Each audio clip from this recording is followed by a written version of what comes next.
গোয়েন্দা তথ্যের ভিত্তিতে জানা যায়, কক্সবাজারের মহেশখালী থানাধীন কালামারছড়ায় একদল সশস্ত্র সন্ত্রাসী অস্ত্রের মুখে সাধারণ জনগণকে জিম্মি করে তাদের লবণের মাঠ ও চিংড়ির ঘুনা অবৈধভাবে দখল করেছে। স্থানীয় জনগণের প্রতিবাদ করলে উক্ত সন্ত্রাসী দল বিভিন্নভাবে হুমকি দিয়ে জনমনে আতঙ্ক সৃষ্টি করে আসছিল। স্থানীয় জনগণ বাংলাদেশ কোস্টগার্ডের শরণাপন্ন হলে কোস্টগার্ড উক্ত এলাকায় গোয়েন্দা তৎপরতা বৃদ্ধি করে। এরই ধারাবাহিকতায় প্রাপ্ত তথ্যের ভিত্তিতে 18 অক্টোবর 2025 তারিখ শনিবার দুপুর 12টায় কোস্টগার্ড ও নৌবাহিনী সমন্বয়ে মহেশখালীর কালামারছড়ার সামিরা ঘোনা, মোহাম্মদ শাহ গোনা, নয়াপাড়া ও টেকপাড়া এলাকায় যৌথ অভিযান পরিচালনা করা হয়।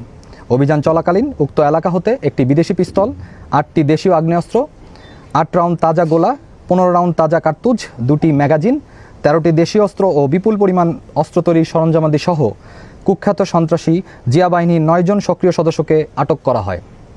আটককৃত মোহাম্মদ আলী, মানিক, গিয়াসউদ্দিন, সালাহ উদ্দিন, শহীদুল, সবুজ ও আতিকুর রহমান কালামারছড়ায় রিজওয়ান ও নাদিম উদ্দিন হুয়ানক ইউনিয়ন মহেশখালীর থানার বাসিন্দা।